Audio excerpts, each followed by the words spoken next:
Hi Joel, how are you doing? Hello, mate. I'm very well. How are you? Yeah, I'm very well, thank you. So this we've got Joel on today. Joel from Zing Construction. Absolutely love the name. Um, I think just let's just start off with that. Really, how did the name come about? Because it's not the most normal name I've ever seen in construction businesses. They're normally a bit long and a bit more boring. So where'd you come up with that? It was actually my brother. I can't take credit for that one. We were just talking, done a bit of a rebrand about 7 years ago. Mhm. BJH Building and Maintenance Building Solutions Limited. So now we're just Zing Construction. So it was actually my brother, and he come up with it and just said, "What about Zing?" And I thought, you know what, Zing? Yeah, it just stands out, doesn't it? Obviously, the last letter of the alphabet is the first letter of the name, so that was one thing. And then when I googled the meaning and stuff, it stands for energy and enthusiasm, which I also liked. And I just run with it. And then for some reason, it was everyone just remembers it. But they see the Mhm. band past, or you ring up the builders, yeah, oh Zing, yeah. They just it seems to have been always been established, even though it's obviously quite a relatively new Mhm. company. And it's Um, got a bit of meaning in terms of like you seem like young, enthusiastic, like energetic in terms of probably the way that you do business. And it like, yeah, it sort of comes across like that way in the name as well. Yeah, but it was when I first heard the name, I was like Zing. It just sounded fresh and stuff. And then obviously I googled it, what is the meaning of it? And then, as I said before, it stands for energy and enthusiasm. And I'm into like my personal development and stuff like that. And I don't know, I just like the energy of the word, if you like, and it stands for energy. So I was thinking, yeah, that's it. That's the one. We've got it. So rebranded everything. Obviously, got a couple of more vans, changed all the website. I just started again from fresh. Obviously, I had a couple of businesses that hadn't quite worked or whatever, and then this was like the rebirth, if you like, for me, Yeah. and just to send it in the right direction. And fingers crossed, so far we're doing all right. Yeah. So what were when you decided to do the rebrand, you've been in business Yeah. for quite a few years, been involved in all different types of businesses. Yeah. What did you decide you were going to do differently in the new business than what you'd done in previous businesses? Um, I think one of the big ones was marketing and just trying to get the right staff rather than trying to do everything myself. Um, I think that was the main one. So just trying to do things properly from day one rather than wait to invest in something. I just reinvest every penny that I didn't take any money out of the business for years. And I was literally about 2 years ago. So I just literally paid myself what I needed to survive. And every penny just went back in. I think that was probably the one big one. Two was just trying to get, the right staff in and the right people and the proper people paying the proper rates rather than asking for favors and stuff like that. And just doing the job properly and just being a man of your word kind of thing. If you say we're going to do something, just turn up and do it when you say you're going to turn up, which builders are obviously renowned for. I think that was it. I think the main one though was putting the money back in. I think that was the one of the biggest bits of advice I can give to anyone starting a company out is, people have a bit of money in the bank and spend it and they go on holiday, they buy a car, they buy this. It's just, and I still do it to this day, to be fair. I have like a percentage, so 40% now of what we make always goes back in. It's just something that I've stuck by, and I think I always will. Just putting Did the money, you back, more marketing, more tools, more this, more that, just putting it back in.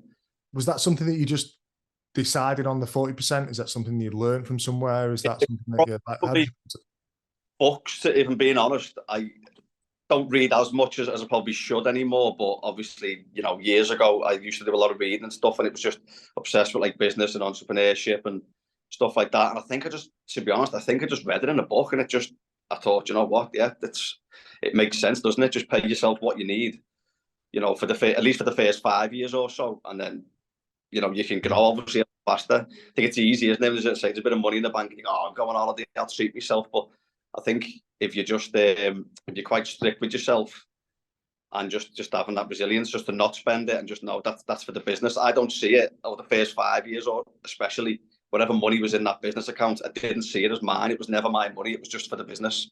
So I just take out what I needed to pay me bills and whatever. And then it was like just being strict Yeah, and and just that's probably reduced the stress in terms of tax bills and corp tax and and all them types of things. what was that question? Sorry. That's probably reduced the stress when it comes to paying the VAT bill at the end of the at the end of the quarter, the corp tax at the end of the year. Oh, Because yeah. thing when people say about like, oh, I've got a VAT bill and they're all stressed out. You haven't got a VAT bill. You've just spent money that wasn't yours in the first place. So a different thing is what I use. So we have our business current account, say. So I've got 5 individual accounts. So the current account is there. So £100 comes in. I take 20 out, transfer it to the VAT. I take 20% out, transfer it to materials. Take 20% out, put it for the labour. And then I have 20% out for savings. So it's just breaking it down. So when the VAT bill comes in at the end of the quarter, it's never a stress, right? It's there, bang, you know. And then there's always a little bit left over from the materials you've bought or whatever you've spent on the VAT. So I sort of treat that as like a little bit of a savings, if you like. So there's X amount in that VAT account, and I only owe half of it to the HMRC. Then the other half's like a little savings, if you like. Even though you know it's not, but that's just the way I treat it. Yeah, I've heard a few people doing that, and I also preach that, like, definitely have a trading account, profit account, tax account. Like, yeah, it just needs to be done. It's just like that. What's the word? Discipline, if you like, just to do it. £100 comes in 20.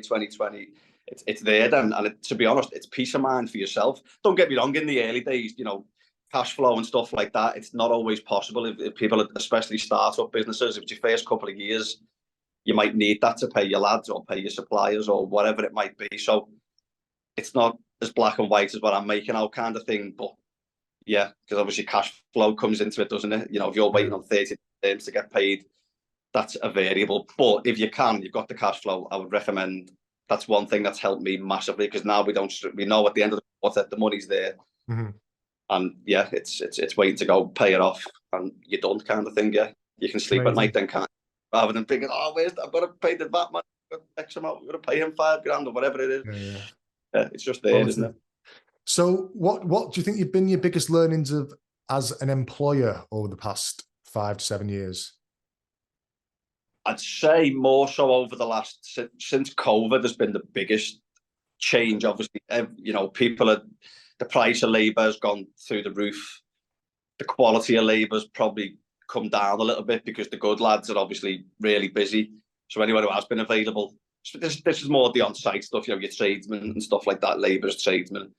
I think that's been the biggest challenge, just getting good people on site, because anyone good is busy generally. This is more so subcontractors, because obviously we have our own lads, and then, you know, the core team, and then the subbies. But I think it's probably the hardest. Most entrepreneurs are good at like coming up with all the great ideas and starting the business and doing this and marketing, and that's all the fun stuff. When it comes to the nitty gritty of managing people, that's one of my weaknesses, I'll be honest with you.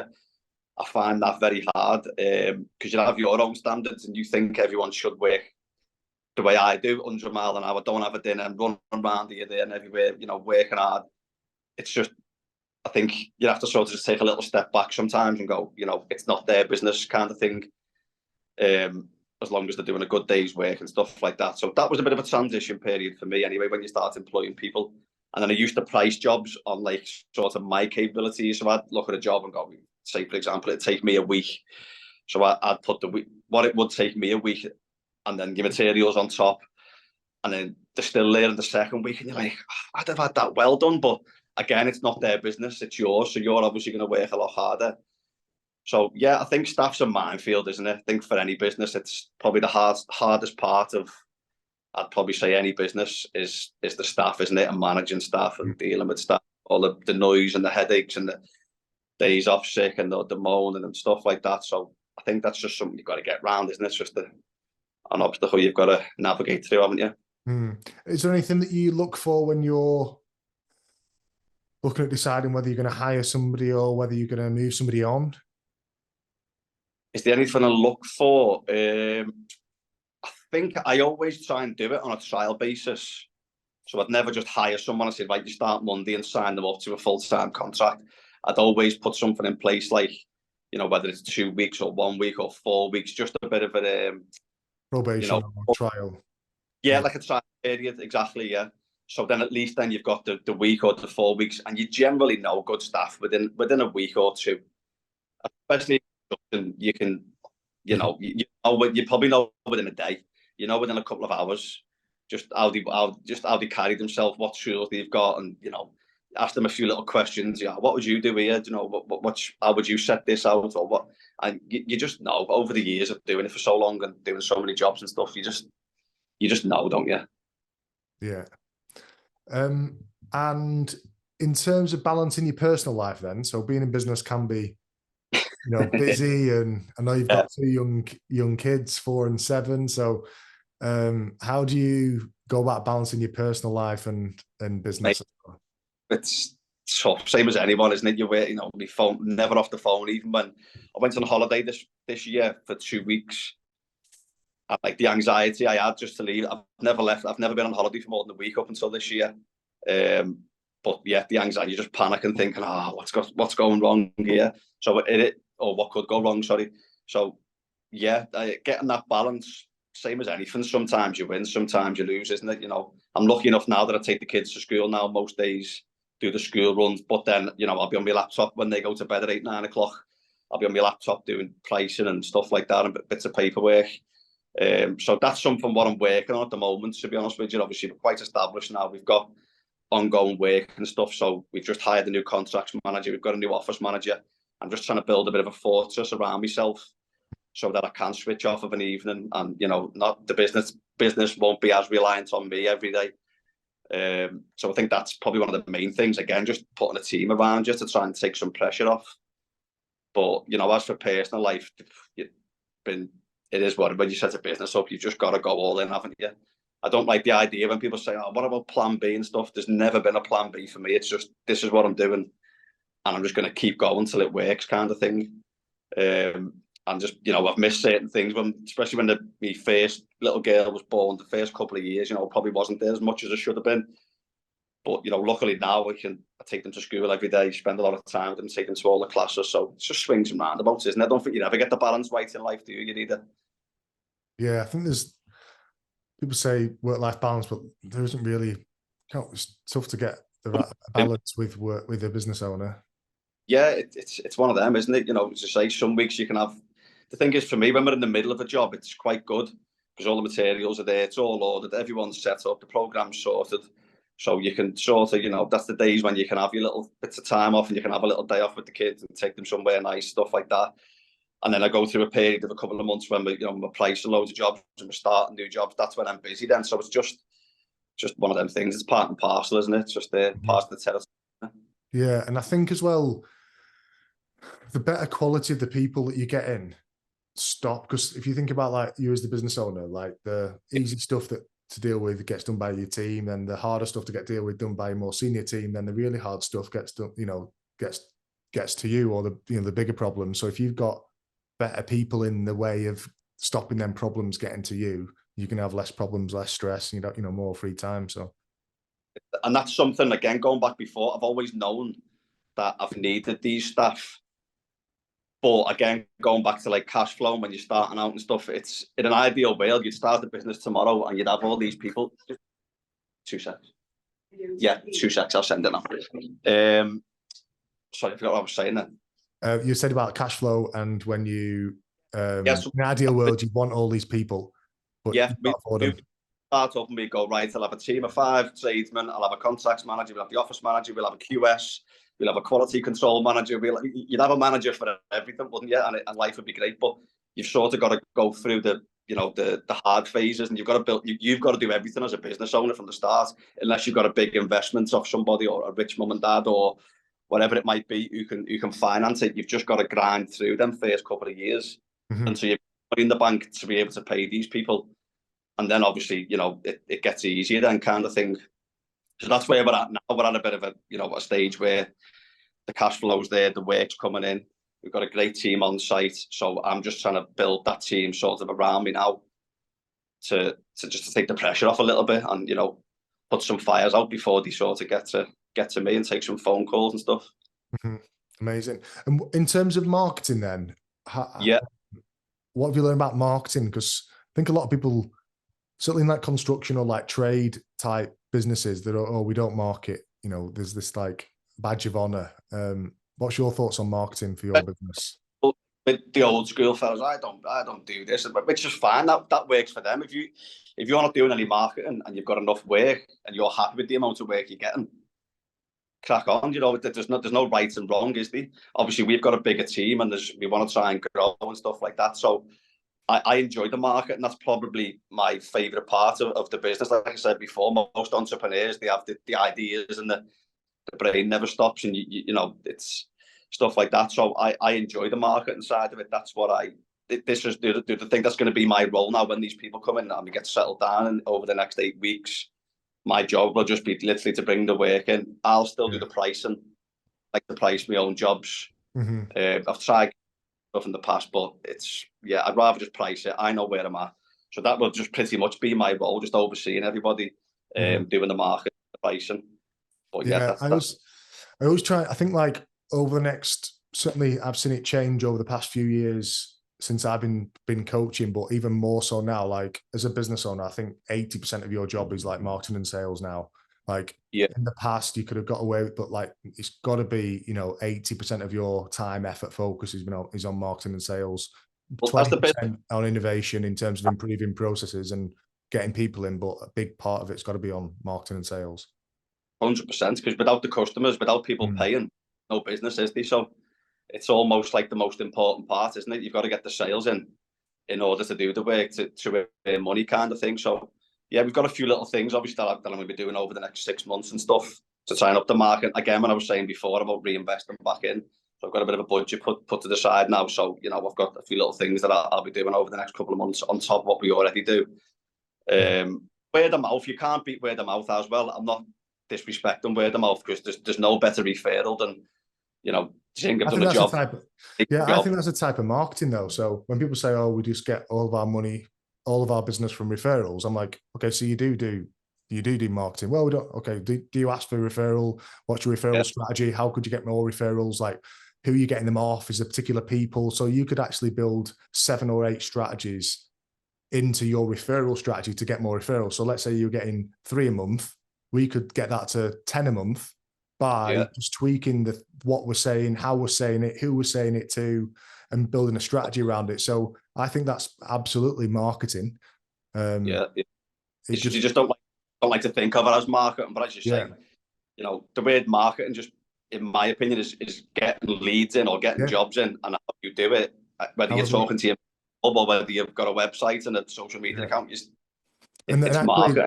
When I'm working with a client, a lot of the time, if they're established, one of the first places I'll go is their circle of influence, because the clients, the people that they already know, past customers, current network, other suppliers, there's all these people that you can shake down for opportunities, which is going to cost you absolutely nothing, rather than thinking marketing is spending $5,000 a month on a PPC budget that may or may not work. That's probably the last place. I think the thing and one thing that I've, like when I first started, you sort of cast your net wide and you're trying everything out. You've got your website, your social media, in building, obviously, every trade reference websites. I was on every single one of them the first couple of years.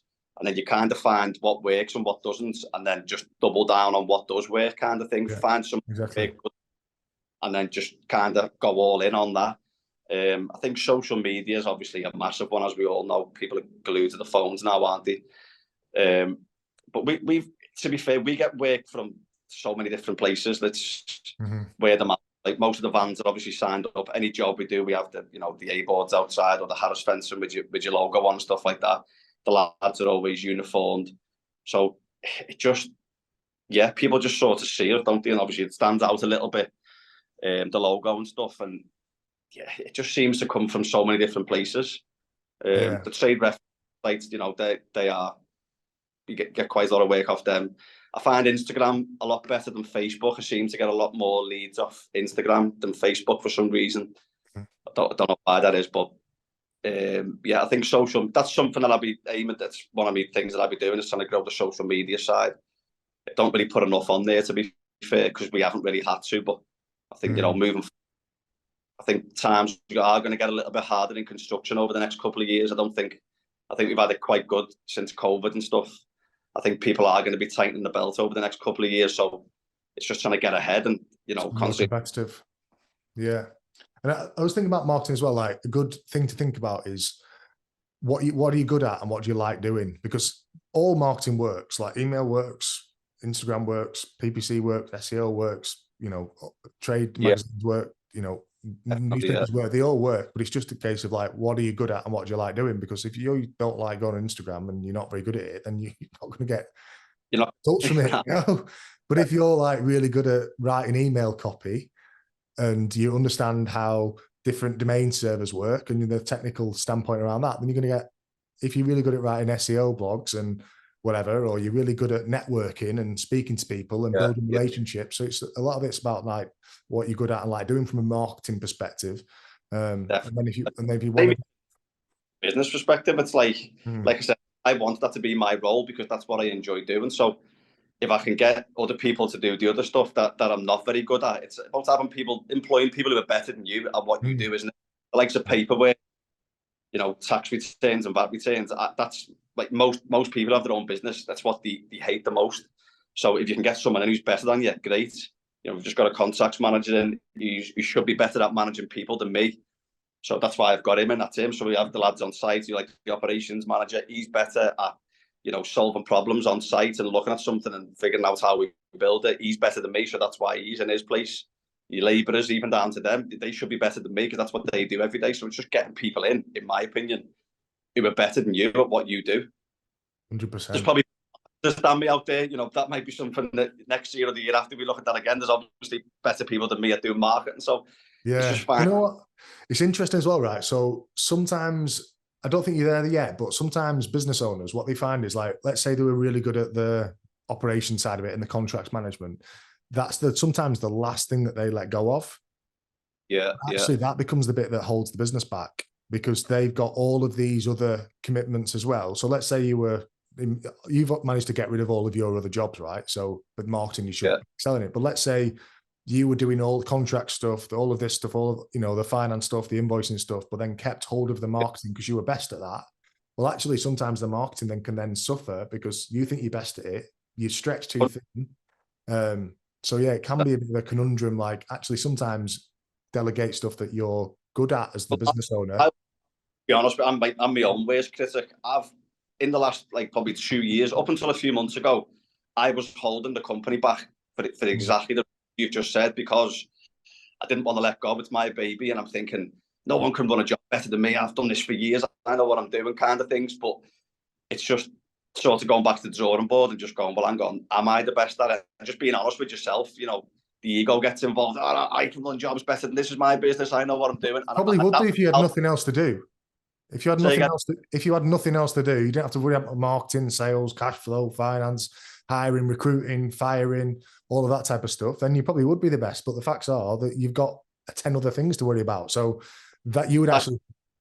Obviously, I've had businesses that haven't worked and stuff. I'm 34 now. I've worked myself since I was 18. That's only been them lessons that's now allowed me to go, do you know what? No, stop. Let's get someone in who's better. Just let go of the ego a little bit, paid them the right money. They're never going to do it as, 100% of the way you do it. But, even if you get 60, 70% of someone who can replace you, then it frees you to go on then to do something else. And like I say, just drive the business in the right direction, whether it's getting more work in, getting more leads, getting better staff, whatever kind of thing. So that was me, literally. I was holding the business back for the last two. We grew really fast and then it halted then. And it's only just taking a step back and you go, well, why is it halted? It's, everyone's doing what I've asked them to do. And then it was like looking in the mirror and going, do you know what? It's you, it's me. I was the one holding it back. And, I wanted to be in control of everything. So it's just been a little bit of a journey now, just slowly getting the right people in and, training them up and stuff. And then fingers crossed over the next couple of years, it'll start paying off. And then we can, I can just be in charge then of just driving the business rather than stood in a hole digging with scratching my head thinking, oh, what's this, what's that? Yeah. So where do you see yourself in 5 years then? You're big into personal development and professional development as well, aren't you? So where would you like the business to get to in the next 5 years, say?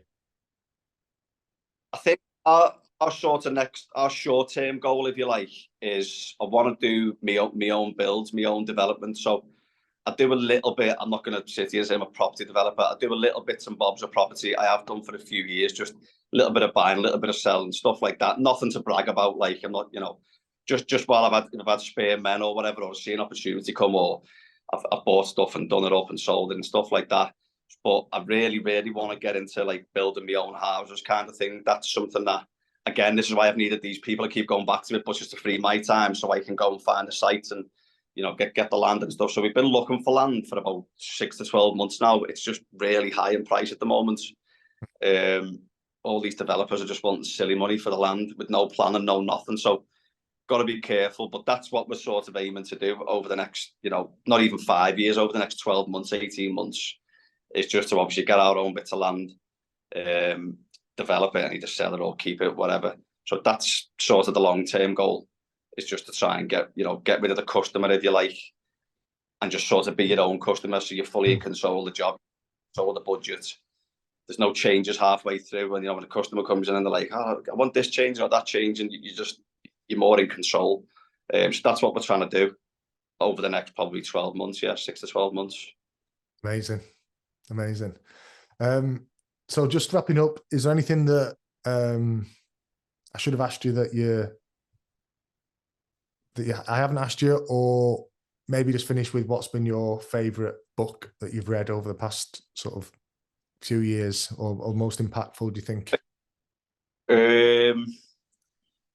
I'll give you two. So it all started with probably the same as anybody, was The Secret, which is obviously everyone probably knows about, but the law of attraction and things like that.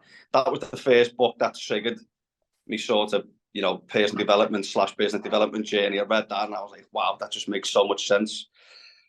That was a good starting point, and then obviously that sends you down a rabbit hole, and you're reading all types of stuff and you whatever, and getting into it. And then Atomic Habits is possibly the other one, which is just more about, like, everyone thinks about the end goal of what they want, but if you could just pick 5 daily habits, just something so small, just you do 5 or even 3 things, just your habits in your everyday living, whether it's, you know, drink 2 liters of water a day, that could be one habit, for example, if you want to lose weight, or, you know, just having 3 meals a day and no snacks, for example, if you want to, like, fitness, or in business, there can be certain goals, just habits. So that was a really good book. And then Think and Grow Rich, that's another good one, to be fair. That's probably me number 3 book, which is probably a bit of both tied into one, if you've ever read. Oh yeah, I think most people have read that, to be fair. Yeah, and I've seen James Clear live a few times as well. He was good. Yeah. No, they are the good books. It's something I to be honest, I haven't read it a great deal. I do more the podcast stuff now. I used to enjoy reading the book, but it's hard now because I think phones have took over, haven't they? You sort of lose concentration of like you used to, social media, and you're scrolling on your phone and stuff. I find it harder. So I'll have like a podcast on when I'm driving around in my van or whatever, or in the car. I'll always put a little podcast on, stuff like that. Just a little bit easier, isn't it? What podcasts are you listening to at the moment? To be honest, just a mixed bag of sport and then obviously and business ones. Yeah, a bit of anything really. Bit of a mixture. Yeah. So that's the business. But I can't think of it. There's two guys in America. I can't think of the name. Obviously, it'll come to me because I'm on the spot now. And they just buy businesses basically and sell them on and stuff. So I've been listening to a little bit of them, and I think all the information's out there, especially as a business owner. It's your sort of responsibility to be doing these things, isn't it? Because there's so many things I've picked up over the years in a podcast or a book, like we spoke of before, having the 5 different bank accounts, just little things, and you go, oh, how easy was that? Do you know? It's just these little snippets. They're saying that we've got, the more you learn, the more you earn. Well, yeah, this is it, isn't it? But you've got to implement it. Yeah, you can't out earn your learning. But applying the knowledge is the power, isn't it? I know loads of people who are so intelligent, that the cleverest people I've ever met, but they just don't implement what they know because, whether you want to call it laziness or lack of motivation or whatever, but it's all good knowing it, but you've got to put it into practice in your life, haven't you? If you want to get results, kind of thing. That's my opinion, anyway. That's definitely about taking action. Yeah. Thanks, Joel. We'll